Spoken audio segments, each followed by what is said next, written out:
Hello to all my physics pals. Paul Lake here with another physics problem solved. I hope you're doing well. In this one, we are going to determine the electric field from the electric flux through a rotating loop. And you are going to need to use these concepts, the relationship between electric flux and electric fields. And we're going to be using the scalar product to do that. And let's read the problem. It says a loop with a diameter of 40 centimeters is rotated in a uniform electric field until the position of maximum electric flux is found. The flux in this position is measured to be 5.20 times 10 to the 5 Newton meters squared per coulomb.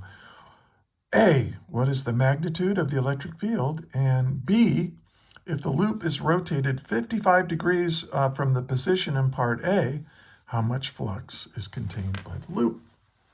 Okay, and let's write out what's given. And by the way, I get these problems from my tutoring clients. If you think you might benefit from my tutoring services, check out the link in the description. My rates are reasonable, and I'm pretty good. I can save you a lot of time and a lot of stress. Let's get to it. So we have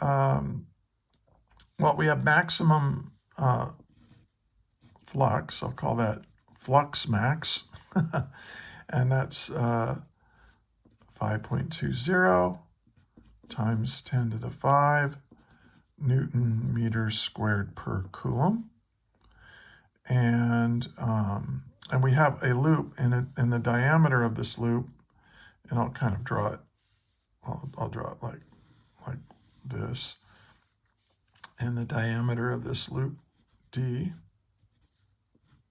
call it D, and the diameter is equal to 40 centimeters. And we've got a uniform electric field somewhere in here. We'll call this E. And so we want to find, if this is at its maximum, if the flux is at its maximum, what is the electric field, or the magnitude of the electric field? Okay. And hey, what I suggest you do right now is pause the video and then try to solve it yourself. If you get stuck or you want to check your work with mine, hit play. Don't skip around too much, because I do teach a lot of these concepts during my solution of the problem. But I do talk kind of slow, so if you want to watch it at 1.25 speed, that might be more efficient for you. Some people like how slow I talk, though, so it helps them keep up, because these concepts are difficult. All right, so what is the basic equation, the relationship between electric flux and electric field? And it's this. Electric flux is equal, well, I'll give you the calculus version. The quantity of flux through some area is equal to the electric field dotted with the area.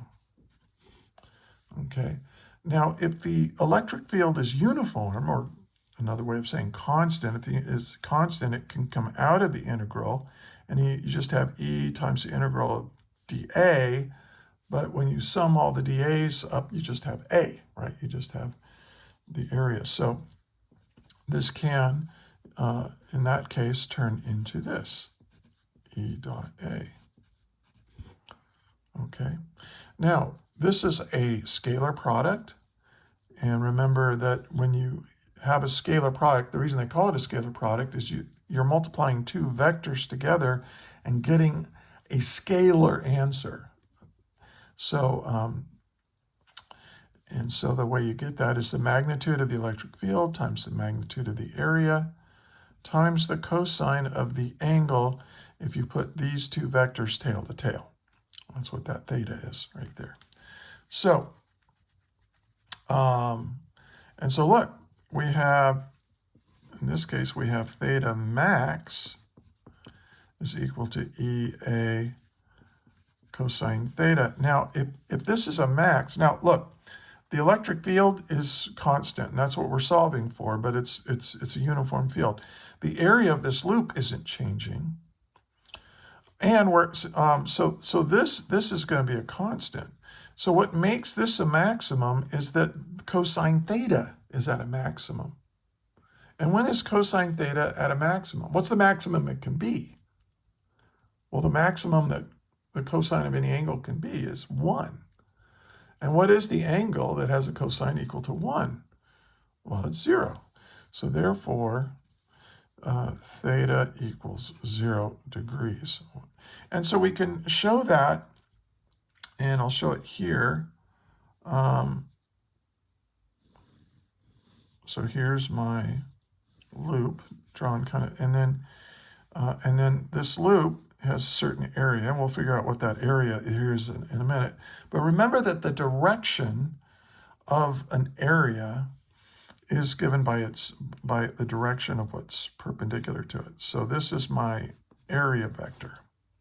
Okay, so the magnitude of the area vector is the area that, and then the direction is normal to that area or perpendicular to that area.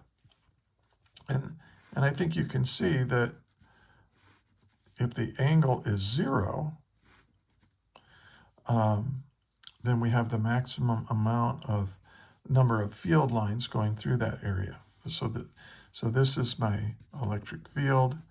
And notice that the electric field vector and the area vector, the angle between them is 0 degrees. And so this is when we get our maximum. You can kind of see it visually, and it also works mathematically. This is the orientation of the area with the electric field to get maximum amount of flux.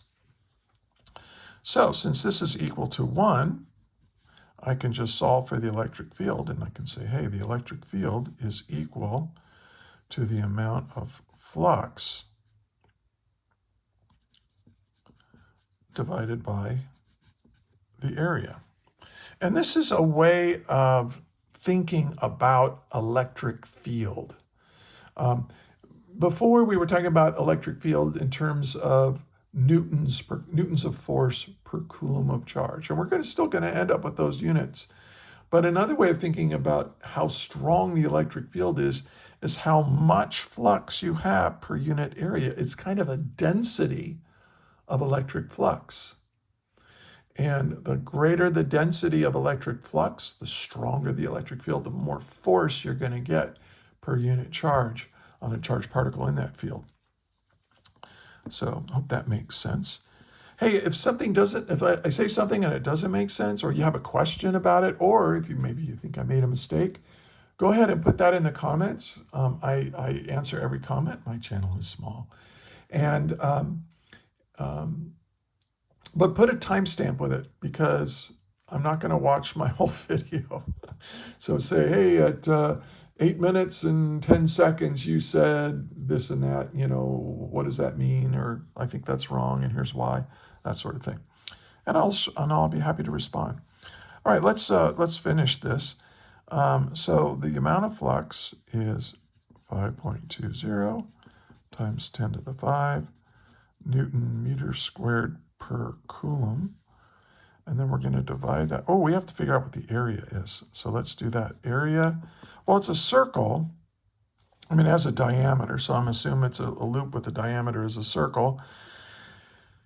And that's going to be pi r squared, but they give us the diameter, and of course r is half the diameter, so I'll put diameter over 2, that's the radius, and we're going to square that.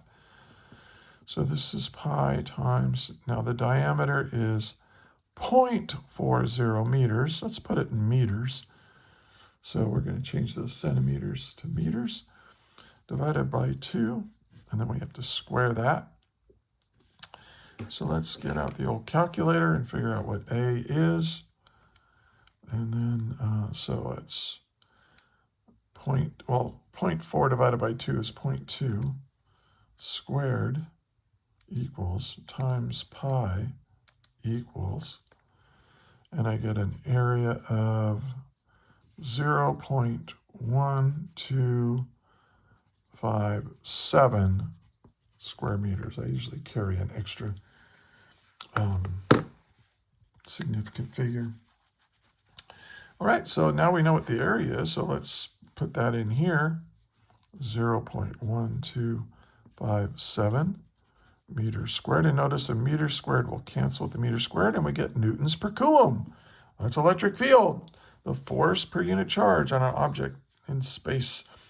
And so we can say that the electric field here, I'll write down the answer down here, is, let's do it, 5.2 times 10 to the 5 divided by 0.1257.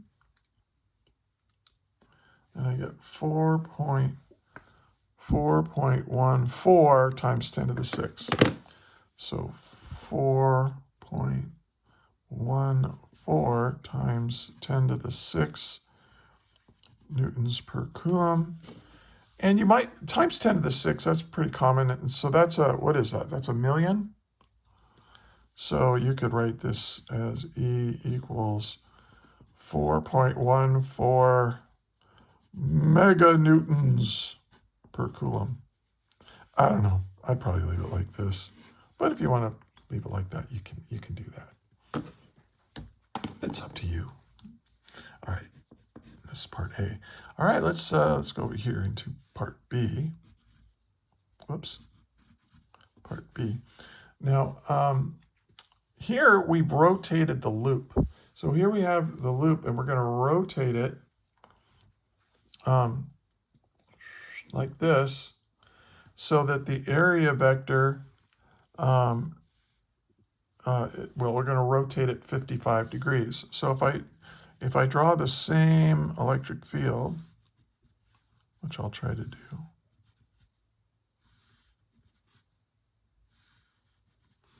and then I'm going to take the same diameter of this loop here, but now I'm going to rotate it 55 degrees. So we'll do it from here. So there's my area vector now. So here's my electric field vector. And then the loop,